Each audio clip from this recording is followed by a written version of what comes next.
You're listening to Recovery, Healing, Outreach, and Awareness, a podcast about domestic violence, sponsored by Randy's House of Angels.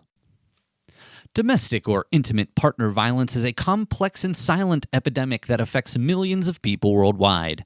To respond to the overwhelming issues associated with domestic violence, Randy's House of Angels has produced a series of podcasts beginning in October that will bring this epidemic to the forefront of public consciousness and break the silence that often shrouds it. I'm Paul Miller, the producer of this program, and we invite you to access the podcasts by going to randysHouseofangels.org. Joining us today is Stephanie Spurgeon. Stephanie Spurgeon is the Direct Services Supervisor for the Domestic Violence Services of Cumberland and Perry Counties, an adjunct professor for Shippensburg University's Criminal Justice Department, and a member of the Cumberland County Commission for Women. She graduated from the University of Tennessee with a Master of Social Work degree in 2019. Stephanie has over 10 years of experience working with children, families, and individuals who have experienced trauma. Stephanie works for the Domestic Violence Services of Cumberland and Perry County. This organization envisions themselves as a culturally responsive organization committed to the eradication of domestic violence for all individuals. They support the empowerment of those who are experiencing domestic violence through the provision of equitable and inclusive direct services and the promotion of nonviolence through social and systems change. The organization offers services including an emergency shelter, a 24-hour hotline that you can call or text at 1-800-852-2102, individual and group counseling, protection from abuse orders, medical and legal accompaniment, and children's programs, among other resources. Today's facilitator on the Randy's House of Angels podcast is Dr. Ellen Smith, MD. Dr. Smith retired after 30 years of teaching and practicing in family medicine education in the Harrisburg area. Since she retired, she has spent a great deal of time learning about adversity and how to bounce back and become more resilient. She is very appreciative to have had the opportunity to educate thousands of people about these topics. Each training is customized for the participant, focused with many practical applications for immediate use. Her medical background helps build trust and understanding during trainings. She spends a great deal of time volunteering at the Trinity Preschool of Harrisburg. Considering that there is a lot of adversity such as poverty, racism, and other discrimination within our preschool community, there's also a great opportunity to support and build resilience. Additionally, Dr. Smith volunteers at her local church. She's also developed a tool called the Personal Resilience Planner, which takes the above concepts and provides a practical way to look at strengths, trauma responses, resilience, and how to progress in these areas over time.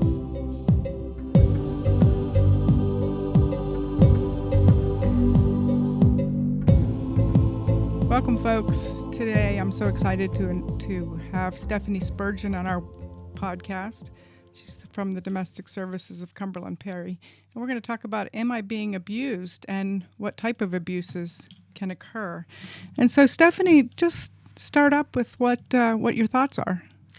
Yeah, I think that's an interesting question. And prior to getting into this work, I thought it would be an obvious one, but it was not. When I really got in there and was interacting with survivors, a lot of times they will come back and say, I didn't realize in the moment that I was being abused. So I think that's a good question to put out there and to talk about. And so what do you hear regularly from the people who say, I didn't realize I was being abused? Because I could see that happening too. Mm-hmm. Yeah, I can think of conversations where I'm sitting with a survivor and they have said, I didn't know this was my first relationship. I thought it was supposed to be this way. I didn't know a different way. There's also times where, family has modeled to them that relationship. So that's more of what is normal to them than, what we would want to see in a healthy relationship. And then we also have the influence of the media and books and movies of what is a relationship and what do we idolize as a perfect relationship versus what could be a healthier relationship. So it's definitely a conversation that I've had, and I think those are the most painful conversations too, when you're looking back on your relationship and seeing all the things after the fact. So processing through what they know now to be a red flag or to have been a red flag in the moment. Right. And I really think the idea of looking back at your relationship must be very powerful and humbling and very difficult, I would think. Mm-hmm. Is that right? Absolutely. I think you have to look at it because you don't want to repeat it. A lot of times our survivors have repeated those patterns. So when they come to the place and they're able to look back on those and really break down what happened, I think that's a healthy spot to be in. And that's part of what you all do at Domestic Violence Services of Cumberland, Perry County. Yes. So we have empowerment counseling, which is a lot of times when that happens. But one of the times that I think has stood out to me has been during support groups. So when you're sitting around the table with someone that has gone through the same thing and you hear them talk about something and label it as abuse and you're like, oh, wait, that happened to me too. That has sparked some of those conversations. Mm-hmm. Are there any common red flags or common things that people say, I didn't know I was abused when, that type of thing? Yeah, I think a lot of, obviously, intimate partner violence, domestic violence is about power and control. So thinking back and realizing that it was a controlling behavior, right? Of, oh, no, I don't want you to go to work. I want you to stay home. But it's actually really keeping them from having outside connections or, being on their own and being financially stable on their own. So things like that, I think, that could be seen as or twisted around as a positive. Looking back, you can see other ways. Mm-hmm. Is some of it also not having the give and take of two partners being able to speak their opinion and be valued and be listened to, even if they don't come to the same conclusion or if they come to the same conclusion? Yeah, absolutely. I think conflict is normal in a relationship, but it crosses a line when you can't have your own opinion and you're not allowed to express that or to think differently, and one person's always controlling that. Mm-hmm. Are there any questions that those who say to themselves, I might be being abused, what are some questions that they might ask themselves? I think a question that you could ask is, do I feel that I'm in an equal partnership? Do I feel like my voice is being heard and my opinion matters and that my safety is important? When I was thinking about this topic, I think I'm a generation that Googles everything. So I typed into Google, am I being abused? And there's, 400 quizzes online to know, are you being abused? But they all kind of ask the same, those same questions of do you feel safe in your home? Do you feel like when you're there, you're respected and that you're in a partnership with that person? So there's definitely, even if you didn't want to reach out to a service, I think I'm not the only one that Googles everything. I think people do that. So I was kind of relieved to see some things on there that were helpful. I think a lot of generations Google everything. Okay, good. It's not just me. I Google everything. I don't know. Right. So let's say there's somebody in our family, in my family, your family, a family, that someone else is concerned that person is being abused. Mm-hmm. And they would like to talk to that person. How might they go about it, and what might they stay away from doing? Sure. I think approaching it gently is very important, right? Nobody wants to have a spotlight put on them, especially when they're just trying to maybe survive day to day. So planning it, picking a private space, a time where they're not distracted, and just, forming that conversation. And I always lean in with, I'm concerned about you. I'm concerned that I saw this, and not take it as too pushy. I can't think of the right word right now, but not too, it's a sensitive topic to broach. So, Mm-hmm. I would just be delicate in the wording, and I, always go with concerns of safety. And I think when you care about someone, it comes through, and Mm-hmm. they should be able to feel that connection. I hope that, people do feel like they can have those conversations, because we know life is fragile. And if you don't have that conversation, you don't know what could happen. Mm-hmm, mm-hmm. Are there common things or things that people should avoid saying? I can think of maybe the words, I know what you're feeling. Mm. Might not be accurate in many cases anyways. Mm-hmm, mm-hmm. I think anything that implies blame to that person or avoiding, asking them, I think the question we always hear is like, why aren't you doing this? Why aren't you leaving? Or why aren't you, telling him this? Or, that's really shaming and like blaming of that person, because we know, even in our interactions, we see survivors multiple times, right? We might work with them for a little bit and then they go back to that person. We know it takes 7 to 10 times to leave that relationship before they're really out. It's a cycle. And I think knowing that going into the conversation of like, I'm laying the groundwork of this, and it might not happen today, but it might happen 2 months from now. So we are going to have another podcast about why aren't you leaving. So I want to just mention that because I think that's a really important topic, and you've just mentioned it. Let's go circle back around to types of violence, domestic violence. What are some, maybe mention a couple, and what do we see? What are some red flags in those? Sure. So the one everyone thinks of is the physical and, being able to see bruises or marks or scratches on someone. But there's many other types of abuse, and oftentimes they're intermixed together, which makes it even more confusing. But the psychological abuse of just degrading, name-calling, putting that person down. There's also, I think, stalking kind of plays into that, because they're always thinking that person is there or watching or following. It's unsettling, and it's mentally disturbing for that person. We have seen financial abuse in different ways, like I said before, like not allowing that person to get a job, giving them, just like a small amount of money to provide for not just them, but their children as well. And then the other partner doing, whatever with the money. Sabotaging that person's credit is a big one, of just taking out cards in that person's name and using their money. And that follows that survivor too, as they're trying to get established on their own. So that's a huge deal for someone.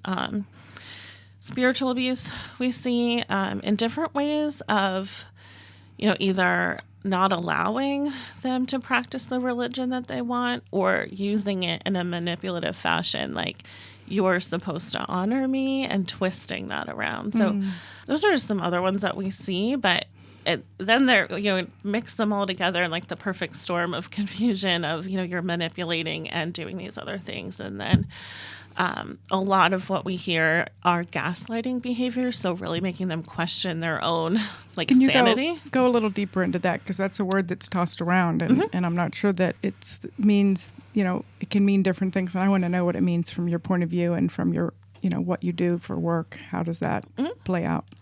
Yeah, it's like no matter what, it's going to be your fault, even if it's not your fault, kind of making you question what you think is real. If I were to approach you and say, you made me feel this way, somehow it would get flipped back around onto me of like, I did something wrong. We see that a lot. We see it even then stemming into children, of like blaming the children and making them kind of be like, what's happening here? It's confusing. Yeah. So I've heard the words victim blaming.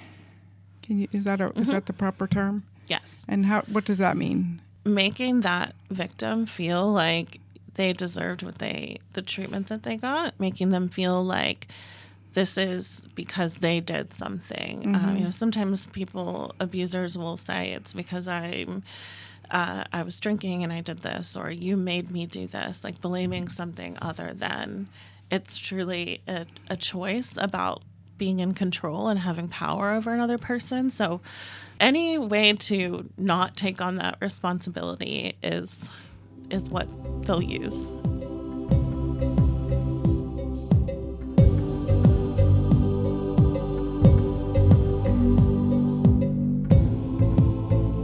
Randy's House of Angels is here with an incredible annual event that makes a world of difference. Join us as we rally for a cause and create lasting impact through Randy's Race, a 5K run and walk for hope and courage. Mark your calendars for the 20th annual Randy's Race, honoring the spirit of 28-year-old Randy Lee Trimble on Saturday, May 11th, 2024 at 9 a.m. at Adams Rickey Park in Enola. Rain or shine, we stand united for hope and courage.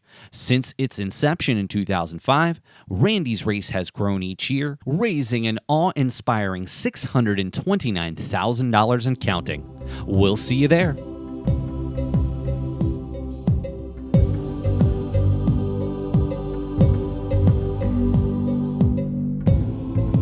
So you've used the terms power and control repeatedly, and that's part of what domestic violence is.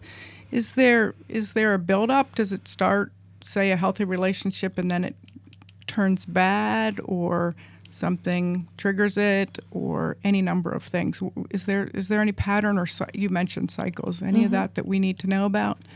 There is. There's what they call the cycle of abuse. So sort of starts out in just like the normal your start of your relationship, right? And then you're going to start to see tension building. So little things might happen, little arguments, something that doesn't feel right. And all the way leading up, it keeps getting bigger until a big incident will happen.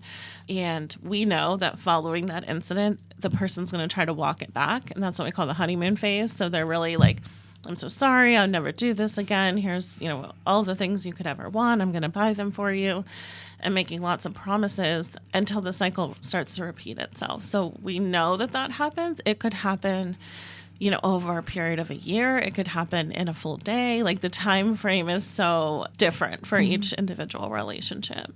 Okay, but there's definitely a cycle, and the walk back is very significant, it sounds like. And also, I think all of us have heard those stories of the walk back. And when we talk to somebody who's being abused, they'll say, but he said, but she said, and that's, I assume, frequently the walk back. It is. And that's what, keeps somebody in that relationship, right? Like, they're like, they'll never do it again, or they didn't mean it, or this. And then you start to think, you could fix that relationship, but the cycle will start again. Okay, so people have hope, even in light of all of this. And how do people move from maybe false hope, or that they're told it will never happen again, to real hope? What are options, and what can people do about that? Yeah, I think it's a personal choice, where eventually a person gets to the point where they're going to stop and realize that they deserve more. I hope it's through conversations and maybe interactions with services, or they saw something or heard a story. But eventually, I think you get to a point where you're ready to say, like, this is too much. And like I said before, you might say that multiple times and go back. But I do think it's just a true, like, inner choice where you're saying, like, I want better. A lot of times, if there's children involved, it's stopping the cycle from coming to their children. Or domestic violence can also be between siblings or other family members. So it's not always a husband-wife relationship or marriage relationship, So just wanting to have a healthier relationship with that person, or maybe moving on in a different direction. You just said that it can be a non-intimate relationship, for instance, with siblings or such. Can you talk a little bit more about that? Sure. We have interacted with clients where the violence is coming from, mom to daughter, or they're all living in the same house and it's grandma to the son, or somebody in that, that kind of family atmosphere. And that carries the same, you want to have a loving relationship with that person. They may be doing what they had learned, but it's still, at the end, it's having the control over another person and keeping that power. Domestic violence, is happens to anyone, really. It's so complicated to break it down. Complicate is a great word. And I think for our listeners, that's important, that it's not 1, 2, 3, and we have an answer. It takes time, it takes feelings, it takes support, and just recognize it's complicated and that type of thing. So let's think about when there are children involved. Perhaps children who are being abused, perhaps physically, sexually, emotionally. How do you work with that? How do you help people with that situation? Children see so much and hear so much.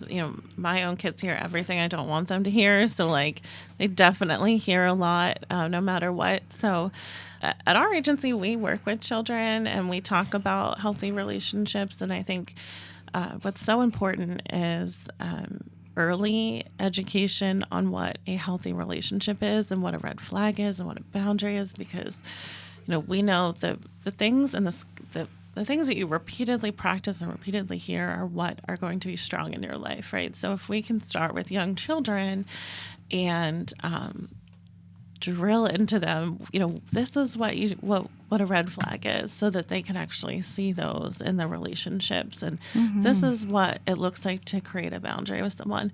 I think that is the most important thing that we do. And we have, people that go into schools and do those services. We have children that come to our offices. It's so important to, maybe they're not getting that at home, or they've seen other things, just to really give them another perspective. So let's say they're not getting it at school. Is there a place that a parent could go or a family member could go to get that information? Is that something we would look at your webpage on? Absolutely. Cumberland and Perry counties, we service families in that area. If they're not in that county, they can look through the Pennsylvania Coalition Against Domestic Violence. Their website has a link to find the service provider in your county. Awesome. That's great. And if we have a parent who has children, and perhaps the children aren't being violated in any way, hopefully, but the parent is, perhaps physically, we hope that the children wouldn't see if it was sexually, but possibly they would, or emotionally. What can the parent do to help the children? I think being honest in an age-appropriate way is a good way to handle things, and to make a safety plan with your child. Like, if something were to happen, this is how you would get help. This is where we would all go if you're living in an environment that could be unsafe, it's important to talk about it. And then let kids talk about their feelings. We were just, I was doing a kids group the other day, and we were reading this book, and it was about choices that parents make or adults make.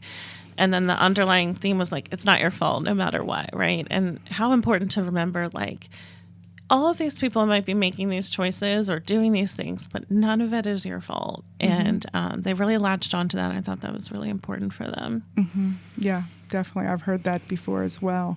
Are there certain specific questions that a parent could ask to just give them literally some exact words if they feel, if they're very uncomfortable or they're very frightened, they might have some trouble with putting together a couple of sentences, or maybe it's a grandparent. Are there any potential 3 or 4 sentences that you could say to help ask the child or the children, I want your input, or I want to hear what you're feeling? I think in my experience with kids, they might not want to tell me, but they will draw me anything that I ask them to draw, and with great detail. So I think, giving them different options. If they don't want to talk, can we draw what like a safe and happy day looks for you? Or can we draw what this looks like when you're feeling comfortable and when you're feeling secure? What are you doing and who's there?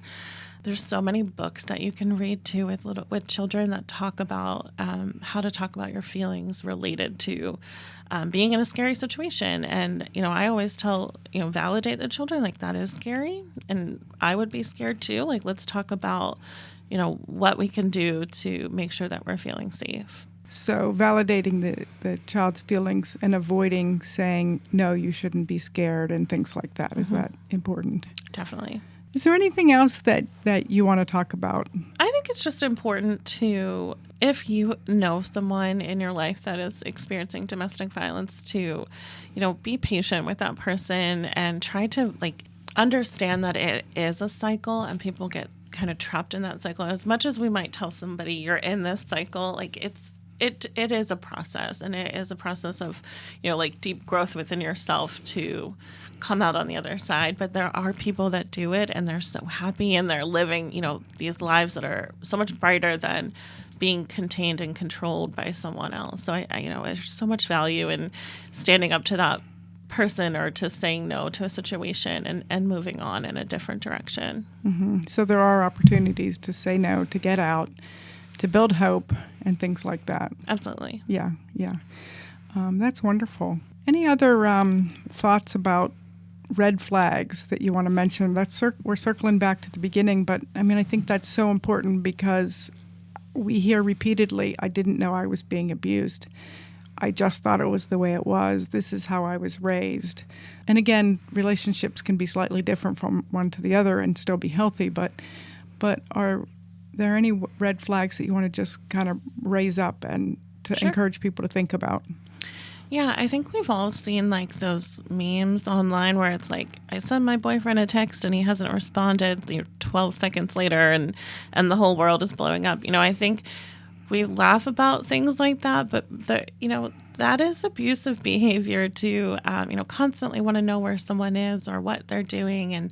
And I said earlier, like there's all these like unhealthy romantic stories out there that kids latch on to, right? And so being able to identify that it's not okay for somebody to feel like they need to know where you are 100% of the time. And we see that in the stories that our survivors say, they went to check and see if I was at this place when I said I would be there. Or, I'm at work and they call me 10 times at work to make sure that I'm there.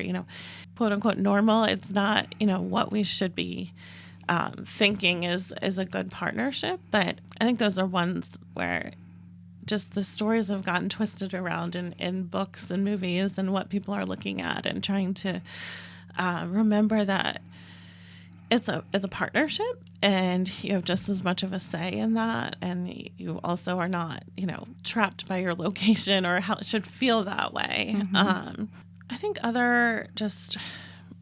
it's complicated too when there's like drug and alcohol abuse intermixed with this. So knowing that just because somebody has an alcohol abuse problem or is using drugs doesn't mean that you shouldn't be in a safe relationship, right? So even if you are struggling in that, you still don't deserve to be strangled, slapped, pushed. That doesn't go hand in hand with that. I remember talking to someone who was in a relationship and they were both using. One wanted to get clean, the other didn't. And that was a huge conflict and holding that person back. And it's okay to move on in a healthier direction, right? Like you don't have to stay in that. So all of these have so many layers to them that it gets really messy. And I think definitely from the outside, it could be easier to be like, oh, I don't want to get involved, or, but it's okay to gently nudge people, right? Like it's okay to be there for them. Mm-hmm, mm-hmm. So gently nudge, but also know that it's a cycle and they have to be ready, mm-hmm. just like in so many other places. And being non-judgmental, I would assume, not putting them down, as you mentioned. Mm-hmm. Are there any things like healthy relationship concepts or green flags that, are helpful for people to know? Because if they've been in pretty much violent relationships, they might not even know.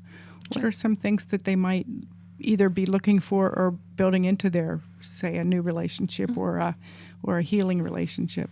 Yeah, I think it's always a good trial run to tell someone no and see how they react. So that's always something that you can try out with your new partner, right? Okay.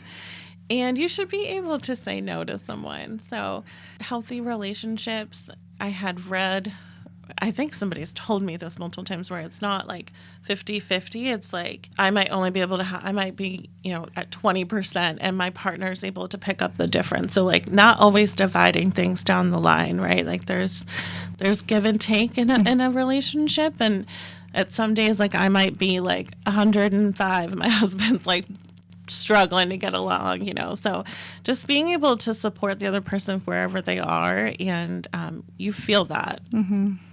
And it sounds like some flexibility, that it's not all or nothing, any day, any week, any month. Absolutely. Yeah.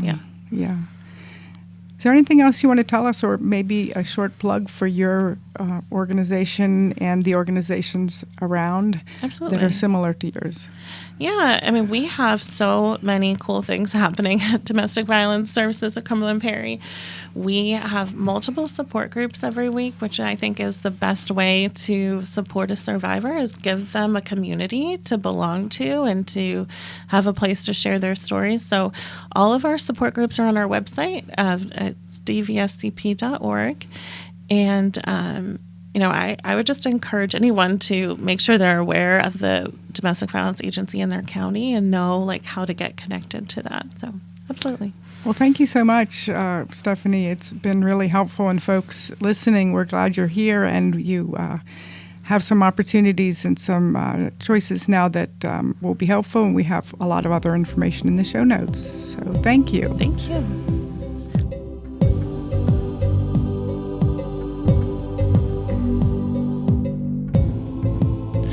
Randy's House of Angels is sponsoring a series of podcasts that will serve as a resource to anyone impacted by domestic violence, including parents, guardians, caseworkers, health providers, advocates, teachers, trauma specialists, clinicians, and more, to provide an overview of domestic violence and how to handle situations where domestic violence is present.